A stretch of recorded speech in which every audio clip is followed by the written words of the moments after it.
State sentinel में आपका स्वागत। मैं हूं रविंदर सिंह। देवेंद्र सिंह राणा और सुरजीत सिंह सलाथिया के बाद ये भी कहा जा रहा था जनाब कुछ और लोग भी भारतीय जनता पार्टी का दामन थामने जा रहे हैं, और सबसे ऊपर की श्रेणी में जो नाम चल रहा था वो था रमन बल्ला साहब का कि वो किसी भी वक्त भाजपा ज्वाइन कर सकते हैं। ये बात चल रही थी, लेकिन जब ये दौर शुरू हुआ देवेंद्र सिंह राणा और सुरजीत सिंह सलाथिया का, हमने पूरी कोशिश की उनसे जानने की। जनाब, आपको कोई रोक नहीं सकता, आपके फैसले सिर्फ आपके हैं, आप कहीं भी जा सकते हैं। लेकिन उन्होंने आखिरी वक्त तक ये डिस्क्लोज नहीं किया कि हम भाजपा ज्वाइन करने जा रहे हैं। पता नहीं उनकी क्या मजबूरियां रही होंगी, हमें पता नहीं। लेकिन जैसे ये र्यूमर चल रहा है, अफवाह चल रही है, वैसी ही अफवाह बिल्कुल जो राणा साहब और सलाथी साहब के बारे में चल रही थी, रमन बल्ला साहब के बारे में वही चल रही है कि आप भारतीय जनता पार्टी का दामन थामने जा रहे हो और ऑप्शन आपके पास है क्या। मेरे साथ है रमन बल्ला साहब, क्योंकि इन अफवाहों को विराम लगाना बहुत ज़रूरी हो जाता है। वोट देने वाला कंफ्यूज हो जाता है कि जिस लीडर के पीछे मैं खड़ा हूं उसकी दिशा क्या है। रमन बल्ला साहब, कब भाजपा का दामन थामने जा रहे हो आप? मैं बाकी लोगों की तरीके से नहीं हूँ। हम पढ़े लिखे लोग हैं और दूरंदेशी हैं।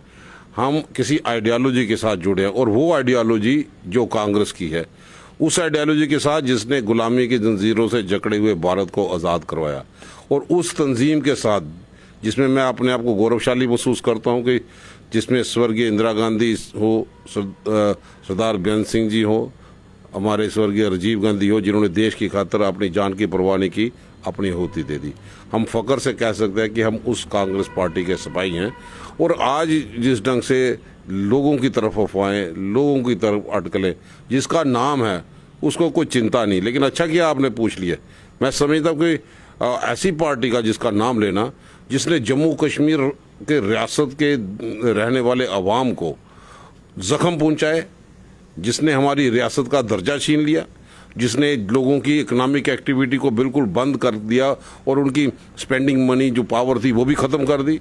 उन लोगों का, जम्मू कश्मीर का मैक्सिमम लोग पिलग्रिम टूरिज़्म पे डिपेंड करते थे। आपने देखा पिछले 3-4 साल जब से भाजपा सरकार आई है, वहाँ पे टूरिज़्म का फ्लो कम हो के रह गया। यहाँ का नौजवान, जिन लोगों ने यहाँ पे इनको ताकत तक पहुँचाया था भाजपा को, आज उसका सर्वे देखे 9% से 21% सबसे हाईएस्ट हिंदुस्तान में अगर अनएम्प्लॉयमेंट रेट है तो वो जम्मू कश्मीर में है। आज हम लोग जो हैं इन जन विरोधी नीतियों का मुकाबला करने के लिए वचनबद्ध है, कमिटेड है, और सर पे कफन बांध के निकले हैं। हम इनका मुकाबला करेंगे। और ये लोग अफवाह करते हैं 25 विधायकों ने, जो बीजेपी के लोग, जिन लोगों ने चुन के भेजा और एमपी भी बना के भेज दिया, और उसमें एक प्राइम मिनिस्टर हाउस में बैठा है, तो लोग आज पछता रहे हैं। इन लोगों ने जम्मू का बड़ा इंटरेस्ट वाच कर दिया। जो मेरे 2 भाई और चले गए हैं वो इंटरेस्ट वाच करेंगे क्या? उन लोगों में शामिल हो गए जिन लोगों ने रियासत के अवाम को जख्म और प्रताड़ित यहाँ पे किया है। यही बातें जो आज आप कह रहे हो, यही बातें वो लोग भी कहते थे। लेकिन अचानक से जम्मू के हित के लिए उन्होंने कहा कि हमने शिफ्ट कर दिया। हालांकि लास्ट टाइम तक नहीं बताया। कहीं ऐसा ना हो रमन बल्ला भी कल कहे कि मैं जम्मू के हित के लिए कर गया। जनाब, हम जम्मू के हित नहीं, हम हिंदुस्तान के हित की बातें करेंगे। हम उनकी तरीके से गोलमोल नहीं। हम कांग्रेस में स्टार्टिंग से, बचपन से इसी विचारधारा के साथ जुड़े हैं। हमें कोई यहाँ पे, हम व्यापारी टर्न्ड पॉलिटिशियन नहीं है, वो व्यापारी टर्न्ड पॉलिटिशियन है। रमन बल्ला सोशल वर्कर टर्न्ड पॉलिटिशियन, और सड़क की आवाज़ को समझता है और इसकी गूंज सदन तक सुनाई दे, उसके लिए रोल अदा करने के लिए तैयार है।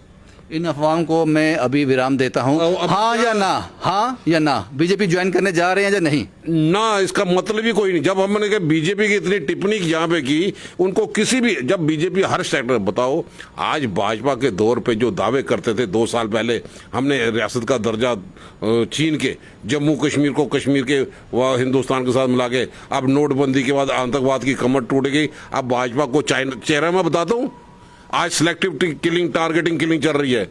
7 दिन से हमारे कितने 9 फौजी पुंछ में शहीद हो गए हैं, अभी तक एनकाउंटर बंद नहीं हुआ। ये भाजपा की जन नीति है, भाजपा की ये नीति है। आज तो इन्फ्लेटेशन सरहद से लेकर ऊपर तक मोदी साहब के साथ भाजपा का पूरा सब कुछ कंट्रोल यहाँ पे है। तो फिर इन्फ्लेटेशन क्यों है? आज गोलगप्पे वाले मारे जा रहे हैं, आज रेडी वाले मारे जा रहे हैं, आज कश्मीरी पंडित मारे जा रहे हैं। कितने तो पंच सरपंच रामबन में इस्तीफा दे गए। ऐसी पार्टी जिन्होंने जन विरोधी नीति अपनाई है, कांग्रेस कमिटेड है इसके लिए।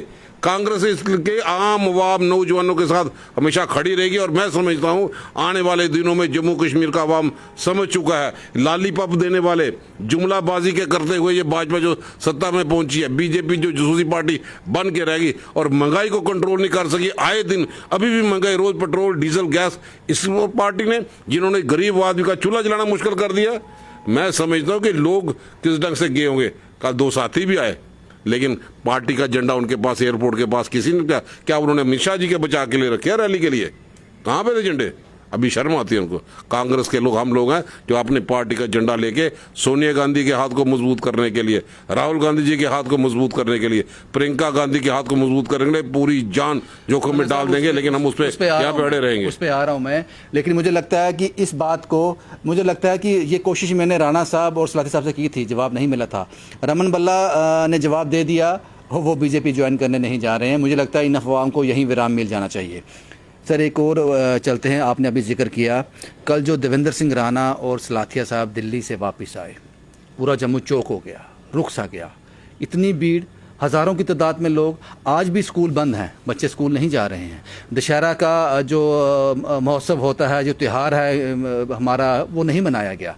आज भी गाइडलाइन है। और कल शाम को जब मैं इस पर रिपोर्ट कर रहा था, उसी वक्त बड़ी ब्रह्मना में कुछ रेडी दुकानदार वाले प्रोटेस्ट कर रहे थे, जनाब पुलिस वाले अंदर आके, हमने मास्क यहाँ तक रखा होता है, चलान कर जाते हैं 500-500 रुपया। लेकिन ये दोनों चीज़ें आप कैसे देखते हैं? वहाँ हज़ारों की तादाद में लोग। अब ये भाजपा प्रशासित प्रदेश यहाँ पे है, एक तरफ ये भाजपा के जो हिंदुओं के चैंपियन हैं, दशहरे की इजाज़त नहीं दिलवाते, कुछ रामलीला के कुछ नामजद अपने तरीके से किसी ने कर दी, लेकिन वहाँ पे नहीं करते।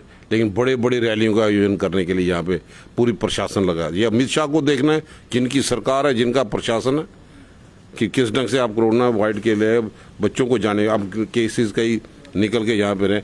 मैं टिप्पणी इसलिए नहीं करता, ये उनका मैंडेट उनके पास है, किसको दें किसको नहीं दें।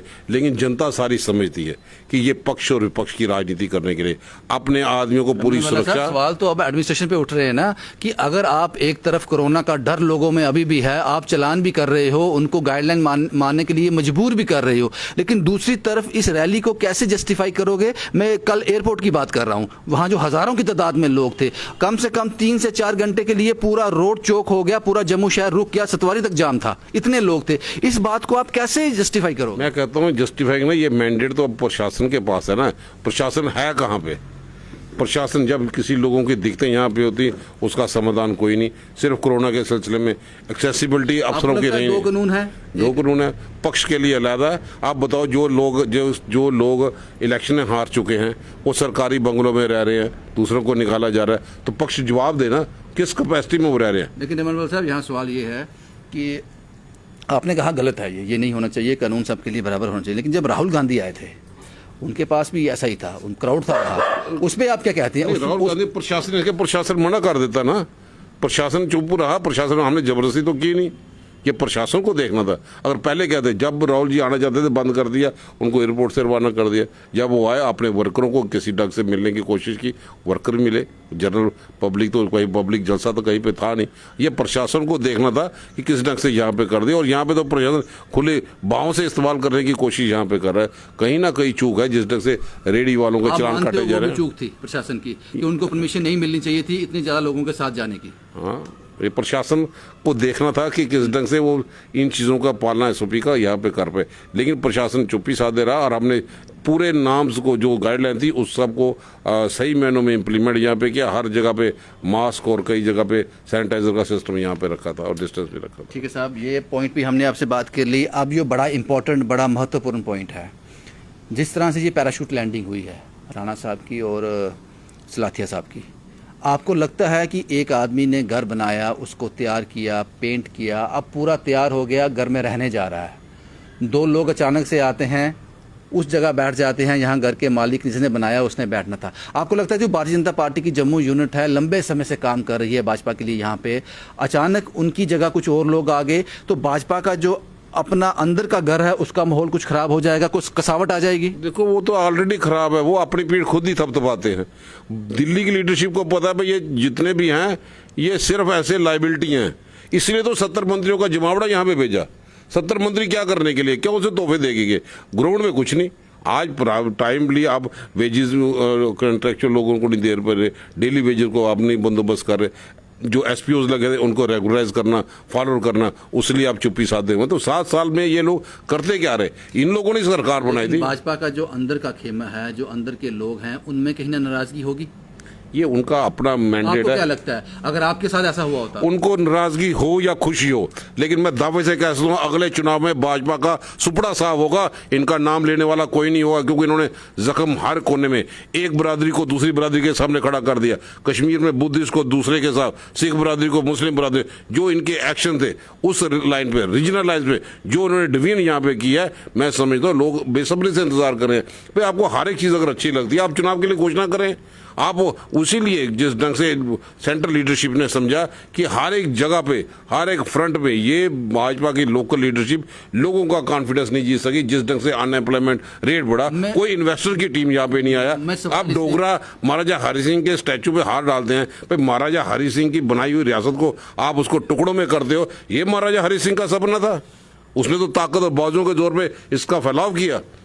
इनको करनी और कथनी में क्या फर्क है ये भूल जाते हैं। इनको पता लगा कि महाराजा हरि सिंह की छुट्टी वहां पे स्टैचू में नहीं दिलवा पाए, तो लोगों का मुंह फेस सेविंग के लिए घर के अंदर ही स्टैचू लगा दो। मैंने आपसे सवाल इसलिए किया कि भाजपा के खेमे में कसावट हो जाएगी, ये दो नए चेहरे सामने आए हैं। वो इसलिए किया कि जब एयरपोर्ट में वो लोग कल आए, हज़ारों की तादाद में लोग आए, कार्यकर्ता आए, उनके अपने फॉलोअर आए, लेकिन भाजपा का कोई बड़ा नेता या कोई भी आदमी वहां मौजूद नहीं था। जनाब झंडा नहीं था भाजपा का, वो अंदर खाते में वो भी समझ चुके हैं। ये तो जलालत है। जिस पार्टी में जाते उस पार्टी का आदमी कोई नहीं आपको रिसीव करने के लिए। आप घर में जबरदस्ती जाके घुसो तो हार बनाओ, वो अपने आप को मन का तसल्ली देनी है, अपनी ईगो सेटिस्फाई करनी है। लेकिन वो समझ चुके हैं कि जम्मू कश्मीर की जनता के साथ बहुत बड़ा ब्लंडर, हिस्टोरिक ब्लंडर जो भाजपा ने किया। इतना मैंडेट लेने के बाद कहीं पे भी ग्राउंड में विजिबिलिटी, कोई इंफ्रास्ट्रक्चर ये लोग खड़ा नहीं कर पाए। बड़ा अच्छा होता ये यहाँ पे हमें आर्टिफिशियल लेक बना के देते, बड़ा अच्छा होता हिंदू के नाम पे जीत गए रियासी शिवखोड़ी में वहाँ पे रोपवे बना देते, ये वहाँ पे श्रीनगर में भी ऊपर टेम्पल में बनाते। रनवाला साहब, आपको लगता है कि अब आप जब आने वाले असेंबली इलेक्शन होंगे, रमन बल्ला के सामने देवेंद्र सिंह राणा का चेहरा आ सकता है, तो आपको लगता है आपके लिए कुछ चैलेंजेस बढ़ जाएंगे? हमारे लिए कोई चैलेंजेस नहीं, क्योंकि हम विचारधारा के खिलाफ जंग लड़ रहे हैं। और आम जनता, रेडी वाले, आप गांधीनगर के पीसफुल लोगों को नोटिस देते हो, आप मकान खाली कर दो। 70 साल में पीसफुल पोजीशन में वो लोग थे, और डराने का माहौल, धमकाने का माहौल। हमने कहा हम आप लोगों के साथ खड़े हैं। भाजपा का ये गिफ्ट है दिवाली का, हमने यू टर्न दिलवाएंगे सरकार को। और कहीं एक आए दो आए, बड़े बड़े महारथी भी यहाँ पे उतार, कोई फर्क नहीं पड़ता। हम मूंछों का ताव देके चुनाव लड़ेंगे और इन सब पे बारी पड़ेंगे। मूंछों को ताप देकर चुनाव लड़ेंगे और इन सब पे बारी पड़ेंगे। ये रमन बल्ला साहब थे। अफवाहों का जो बाजार गर्म था कि भाजपा का हिस्सा बनने जा रहे हैं, नहीं बनने जा रहे जनाब। इन्होंने कहा, साफ कर दिया पूरी तरह से। अब पता नहीं कल मुझे क्या होगा, क्योंकि सियासत में कुछ भी पॉसिबल है। लेकिन हमारा पता, हमने कहा कि मैं बिजनेसमैन टर्न्ड पॉलिटिशियन नहीं हूँ, मैं सोशल वर्कर टर्न्ड पॉलिटिशियन, जो कहते हैं वो करके दिखाते हैं। सियासत से विश्वास, वो राजनीति उन लोगों की है, उनका पता नहीं, वो अपने 30 साल जिसके साथ रहे उनको धोखा देंगे हम किसी का। और पब्लिक सारी समझती है जो अपनों का नहीं बनना दूसरों का क्या बनेगा। और वहां पे शामिल हो गए, क्या जम्मू को इंसाफ मिल पाएगा? जो लोग, जिन लोगों ने पूरा जम्मू कश्मीर में ड्रामा कर दिया, आज दरबार मूव करके जम्मू के पुरानी मंडी दूसरे दुकानदारों का बिजनेस बंद कर दिया, टोल प्लाजों की बुशा। इसका मतलब है ये जो लोग थे अंदरूनी ये जस्टिफाई करते थे उनका स्टैंड टोल प्लाजा लगाने का, कहाँ पे उठाने की बातें थी। आज लोग एक भी चीज बताओ कि डोमिसाइल लेने के बाद किसी साथी को कहे। आज तो लद्दाख में स्टेटहुड की मांग उठ रही है। तो ये लद्दाख देखो, कश्मीर देखो, जगह जगह हर एक सेक्टर में बॉर्डर वाले लोग परेशान हैं।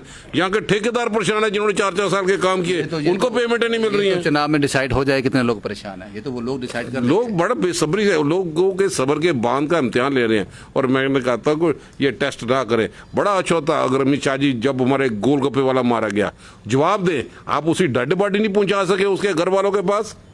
ये भाजपा है, इतनी गरीब हो गई, हमारे कांग्रेस के ऑफिस में फोन कर दे, अब उसका बंदोबस्त करते। जो पहला पासवान था, नीतीश कुमार के पास इतनी गुर्बत आ गई कि वो जहाज दे के किसी ढंग से बॉडी नहीं पहुंचा सका। ये सवालिया निशान खड़ा हो गया इस सरकार पे। लोकल दीपचंद आया, किसी एडमिनिस्ट्रेशन ने वहां पे कांटेक्ट नहीं किया, उनके टीचर्स कुली ने किया, घर वाले गए। आप उनसे जाके पूछे क्या है, क्या किसी डीसी का फोन आया, कोई डीसी उनके घर में गया? वो दूसरे जो औरत है प्रिंसिपल, एलजी साहब। ये हालात किसने बनाए? 1990 को रिपीट करने की कोशिश भाजपा की सरकार है ना, ये आपसे पीछा नहीं छटका सकती। ये लोगों को गुमराह करने के लिए तरह तरह के जुमलेबाजी फेंकेंगे। हम इस एक एक चीज का हिसाब लेंगे। 1990 के बाद कतार में लगा के गार्ड देके उनको गोलियों के निशाने पे उनकी जान चले जाती है और वो वापस चले जाते हैं।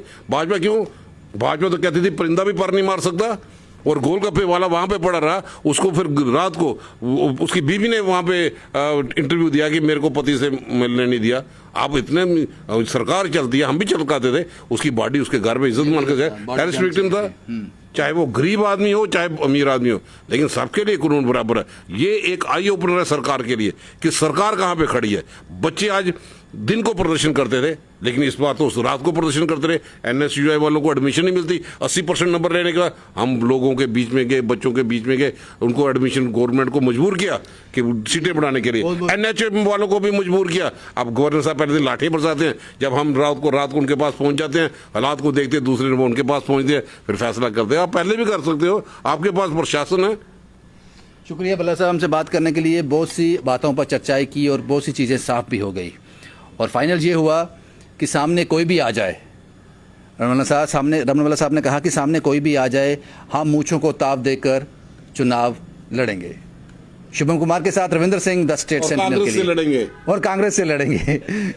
शुभम कुमार के साथ Ravindra Singh, the state sentinel के लिए।